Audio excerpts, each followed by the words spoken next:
What's up, YouTube? Okay, today we're going to talk about CTS-BD1 and is it a good steel? The reason I'm doing this is because you see it a lot on the forums and on Reddit. People asking, is BD1 a good steel? What's it compared to? Etc., etc. CTS-BD1 and 8cr are very much compared to each other across the board. And for good reason. They are compositionally very similar steels. Not identical, but similar.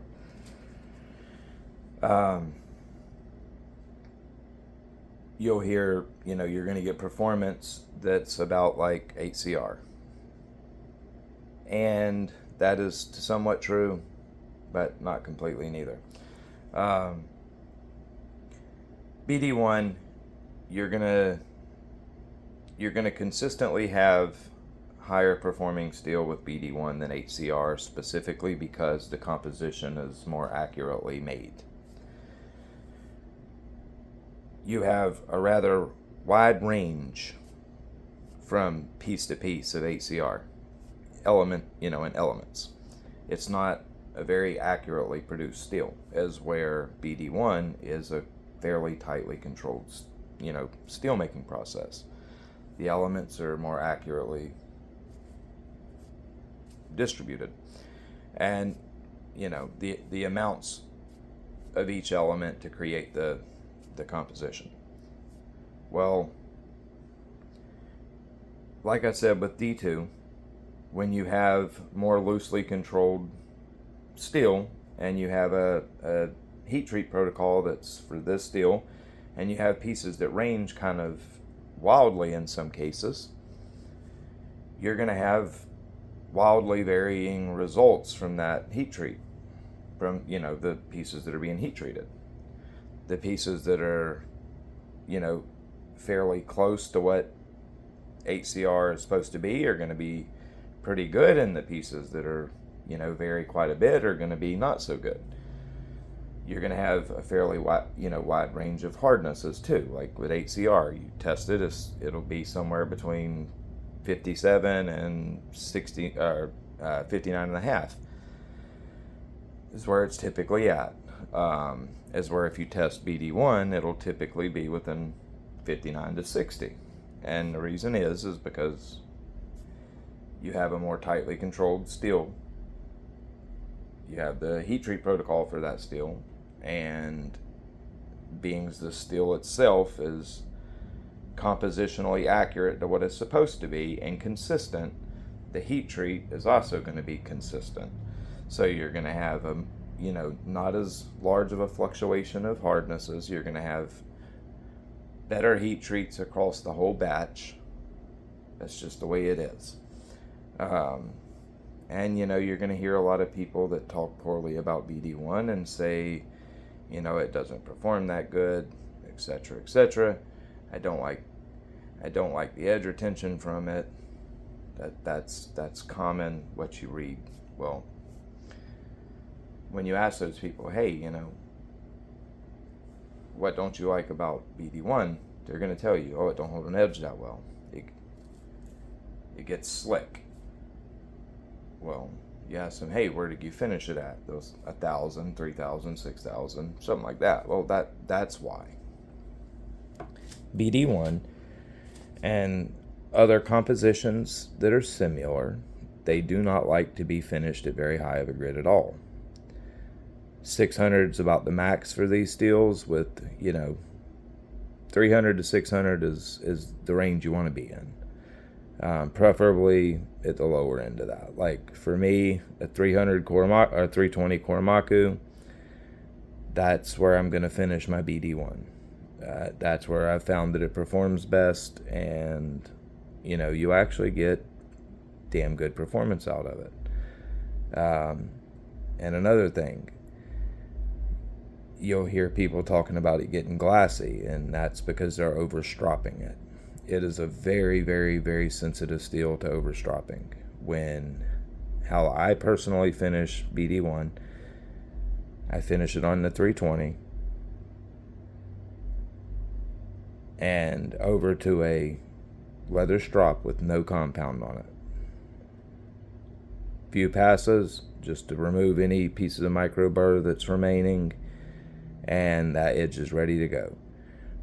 When I re-strop the knife to bring the edge back, I again do it on a strop that doesn't have any compound on it. Once that won't bring it back to pop hair, that's when I'll go over to like a 1 or a 3 micron diamond strop for 1 or 2 passes. And I'll do that, to bring the edge back, but I'll only get a couple of them before it starts to go slick. So like, once you're having to bring it back on a diamond strop, after 2 or 3 times of bringing it back, it's going to start to get slick on you. It's going to be time for, a ceramic rod or possibly a fresh sharpening.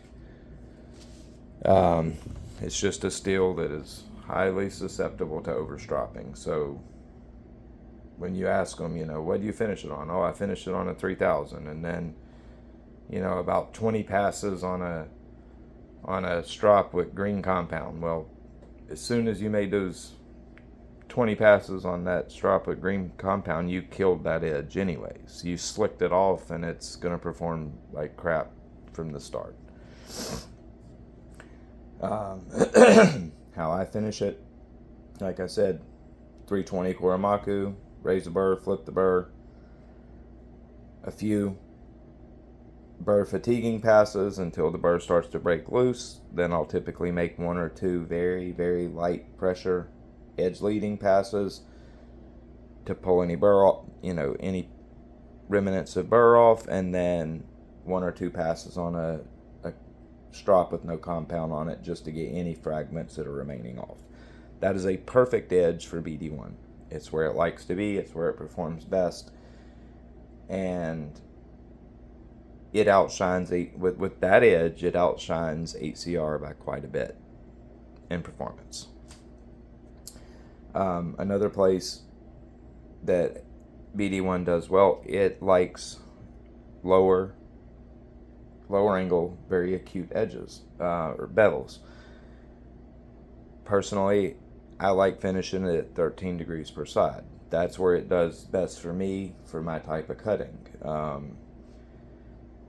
If you're doing your typical EDC type cutting, you're going to have no problem at 12, 13 degrees per side. It does great there. Coarse edge, low angle, performs amazingly well. So we're gonna cut test this BD1, and we already cut test this 8cr. We're gonna see the difference. I expect probably. I've never cut tested this steel before, so I really don't know a number, but I expect it to probably go about 20% longer than the 8cr would. That's finished at the same angle. Yeah, that's about what I'm expecting. 15-20% longer edge retention. And that is absolutely noticeable in your day-to-day carry. 5% you're probably not going to notice, but when you're getting up 15-20%, you will definitely notice that. Like, you will definitely notice that a steel that's got 20% edge retention increase over the other one, you're gonna be able to feel that. Instead of having to touch the edge up once a week, you might only have to do it, every 10 days. It definitely makes a difference. And another place that BD1, beats it is in stainlessness. It's definitely a more stainless steel. And where I really love BD1 is in just how amazingly well that steel sharpens. It's one of your best sharpening stainless steels there is. In my opinion, it sharpens nicer than 14C does. And 14C sharpens really well. You just can't, it's not a steel that you can take very high. If you like high grit edges, you're probably not going to like BD1. But if you just like an edge to cut good and you don't care about really how the finish looks, if you don't, I personally like the way coarser finishes look.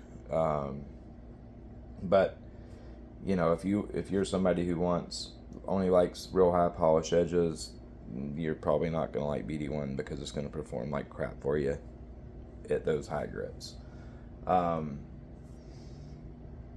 if you're a person that don't care about how the finish of the edge looks, and you're not looking for that high polish, you just want a good cutting edge, then BD1's great, because you can 1 or 2 stones and you're good to go. You're not having to run a progression. I mean, I can pull out the Korematsu 320 and remove steel pretty quickly to get that fatigue steel off of there, put a new edge on it, and I'm ready to go with it. One and done type deal. You really don't even need a strop. Not if you know how to deburr. I think it's a great steel. I really do. I don't really like seeing people directly compare it to 8cr, even though I understand why they do that. The compositions are similar, but performance-wise, BD1 is a superior steel. It sharpens nicer, a lot nicer. It's more stainless.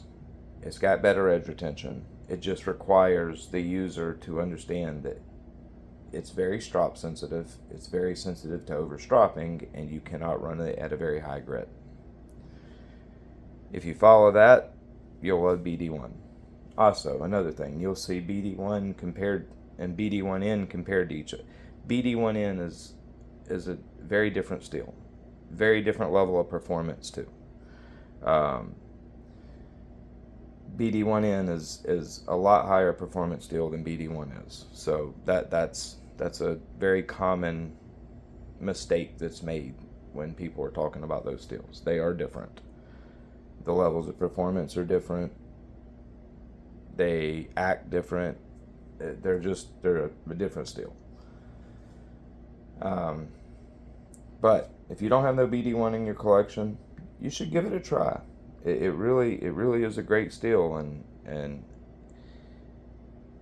it's just such a pleasure to sharpen. If you enjoy sharpening, BD1 just sharpens so nicely.